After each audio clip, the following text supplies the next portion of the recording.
Okay, y'all. Over there where Terry lives, of course, they have, everybody's like self quarantined. Um, there's nobody working in the office. The manager lives on site. And, Terry's got that roommate, and she says she has a job now. And I'm not going to talk about her, but I don't know where it is she's working. Terry says she's a caregiver for somebody. That's what she's saying. Well, she is coming and going and coming and going and coming and going. And that really bothers me. Now, he called me, bless his heart. He always would call me when he started feeling antsy, and I would go get him. Well, he called me the other day and he goes, Debbie, you're not going to believe what happened.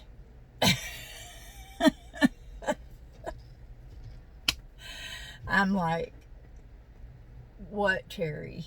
What happened? He said, my chair blew up. I'm like, what?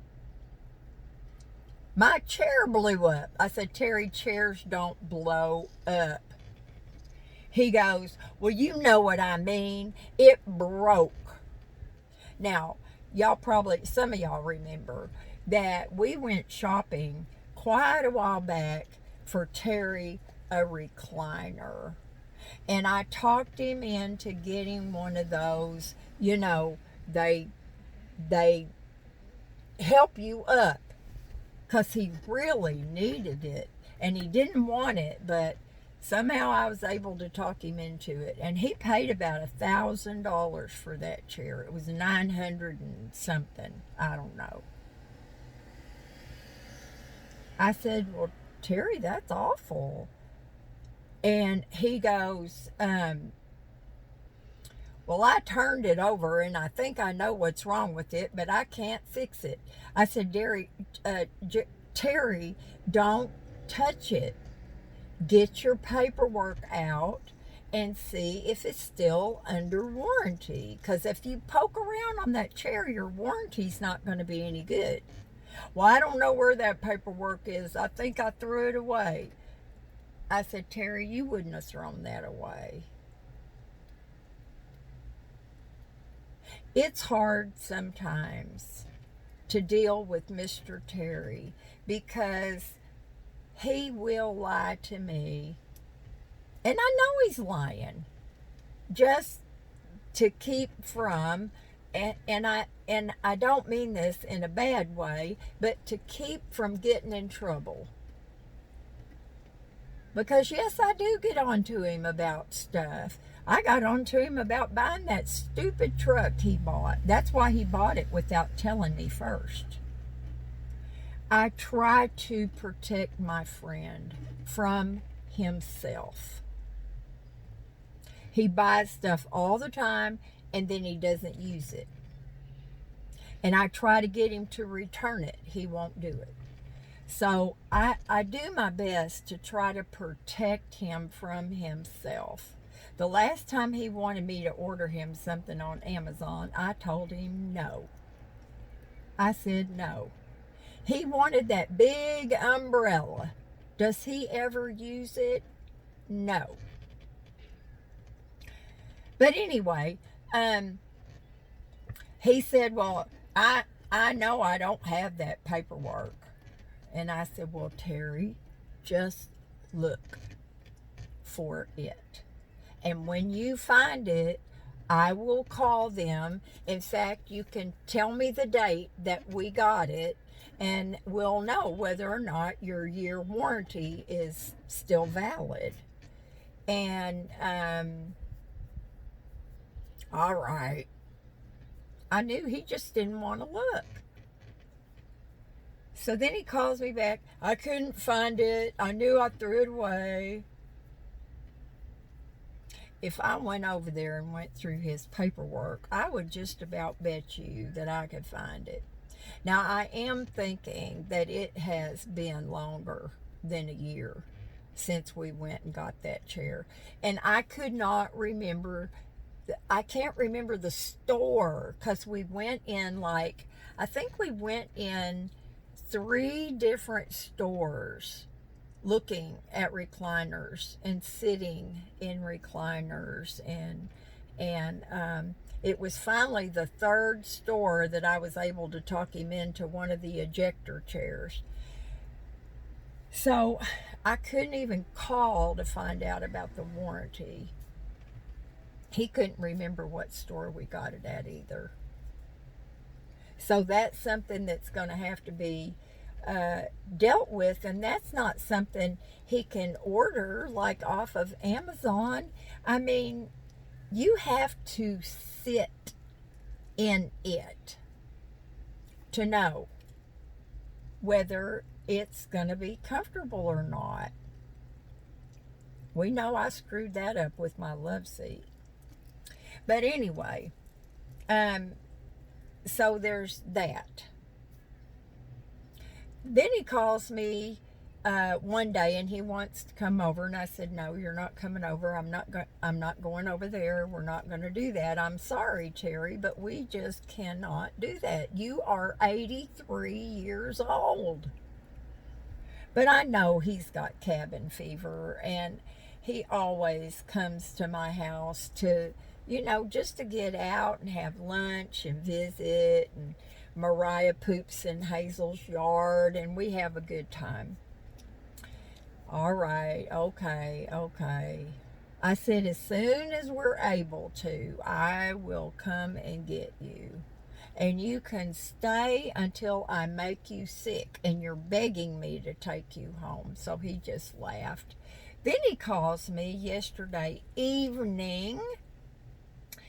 He said, well, I went to the grocery store yesterday, and I think I pretty much got everything I needed. I'm like,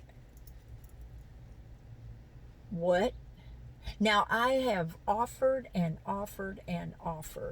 to put his grocery order in with mine and pick it up at Walmart. No, I have to see what I want. And I get that, y'all. The grocery store is an outing for him.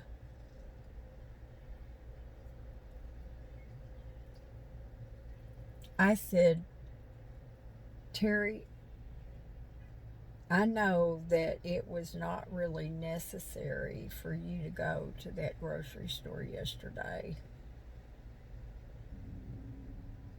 Well, it's okay because Stater Brothers has a specific time period allotted just for seniors to shop. Okay. What if 1 or 2 of those seniors has the virus? Our seniors would be going down like dominoes.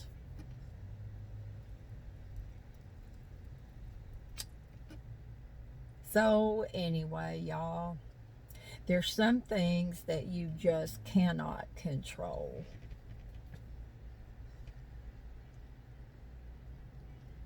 And I hope he's going to be all right.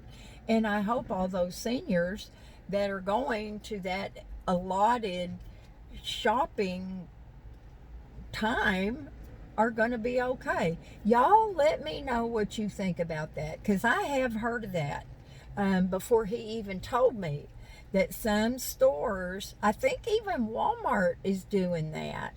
If I'm not mistaken, I read that there's a block of time that is set aside for seniors only, which is awesome. It's protecting our I forget what they call it, in the news stuff, our weakest, most vulnerable people. And I may be 65, but I am a healthy person. I'm healthy, y'all. I mean, I'm healthy. Knock on some serious wood. I'm healthy right now. Um, if if I had the virus, it would have shown up by now. I'd be having a fever and you know uh, different things. But I am a healthy person, and I'm very, very, very, very grateful for that. And sweetie, what's today's date? I'm pretty sure tomorrow is your surgery. And I have been praying for you that this is the last stinking hernia, bowel surgery, whatever. No more. And I'm praying everybody that touches you is at the top of their game and very healthy. I do worry about our health care providers a lot. There was a lot of lies about a lot of masks and stuff being had, but there were a lot of doctors that were refuting that claim. And it makes me so sad. But time marches on. We do the best we can. We do the very best we can. And that's all we can do. We can't panic. We can't go crazy.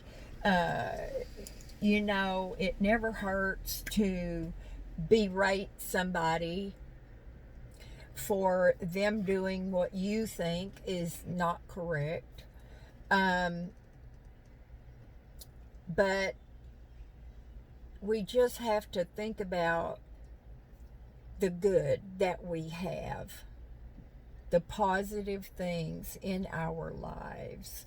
And of course, I can't stress enough praying for the people that have been affected by this. It's very, very sad. I just read an article about the Chinese man who tried to warn his government, and they made him retract his statements. He got it, and he died.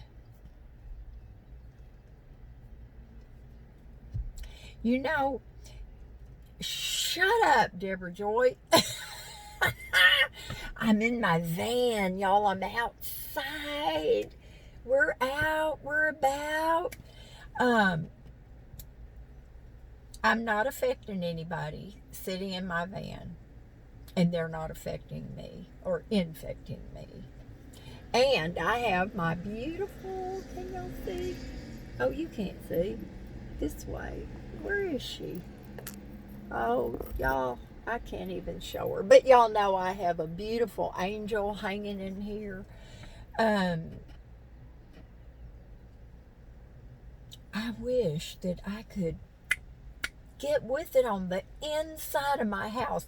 It's so wet out that I'm kind of at a standstill, really.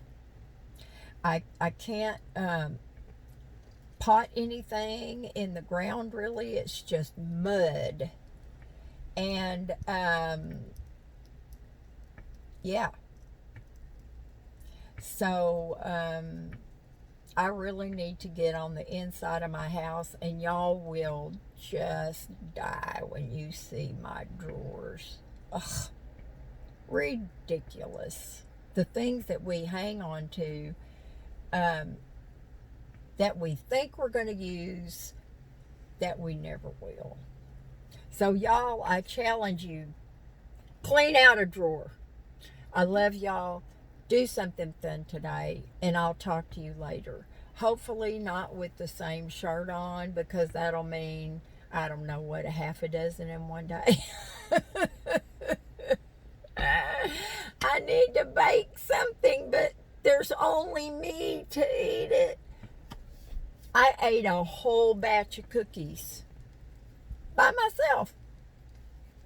That's why my baggy jeans are now getting tight. Anyway, talk to y'all later. Bye now.